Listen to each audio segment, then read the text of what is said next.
ಗುಡ್ಡೆ ಅಂಗಡಿಯಲ್ಲಿ ಯುವ ಜನರ ಭವಿಷ್ಯಕ್ಕೆ ಹೊಸ ದಿಕ್ಕು. ಡಾಕ್ಟರ್ ಜಿ ರಾಮಕೃಷ್ಣಾಚಾರ್, ಅಧ್ಯಕ್ಷರು doctor G Ramakrishnachar charitable trust ಹಾಗೂ ಸ್ಥಾಪಕರು SKF Elixer India private limited. ಇದರ ಮಹತ್ವದ ಕೊಡುಗೆಯಾಗಿ SKF industrial training centre May 25ರಂದು ಶುಭಾರಂಭಗೊಳ್ಳಲಿದೆ. ಇಲ್ಲಿ ಯುವಕ ಯುವತಿಯರಿಗಾಗಿ 1 ವರ್ಷದ ತಾಂತ್ರಿಕ ತರಬೇತಿ ಉಚಿತವಾಗಿ ನೀಡಲಾಗುತ್ತದೆ. ಲಭ್ಯವಿರುವ ಕೋರ್ಸ್ಗಳು: electrical and electronics, fitting and welding, mechanic, refrigeration, air conditioning ಮತ್ತು ಪ್ಲಂಬಿಂಗ್. ಮಹಿಳೆಯರಿಗೆ ವಿಶೇಷವಾಗಿ ಫ್ಯಾಷನ್ ಡಿಸೈನ್ ಕೋರ್ಸ್ ಲಭ್ಯವಿದೆ. ಪ್ರತಿ ಬ್ಯಾಚ್ನಲ್ಲಿ ಕೇವಲ 20 ವಿದ್ಯಾರ್ಥಿಗಳಿಗೆ ಮಾತ್ರ ಅವಕಾಶ.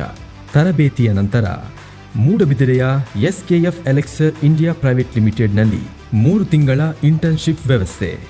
ಭಾರತ ಹಾಗೂ ವಿದೇಶಗಳಲ್ಲಿ ಉದ್ಯೋಗಕ್ಕಾಗಿ ಸಲಹೆ ಮತ್ತು ಮಾರ್ಗದರ್ಶನವೂ ಲಭ್ಯ. 2026-27ನೇ ಸಾಲಿನ ಪ್ರವೇಶ ಆರಂಭಗೊಂಡಿದೆ. ಈ ಸಂಖ್ಯೆಗೆ ಹಿಂದೆ ಸಂಪರ್ಕಿಸಿ.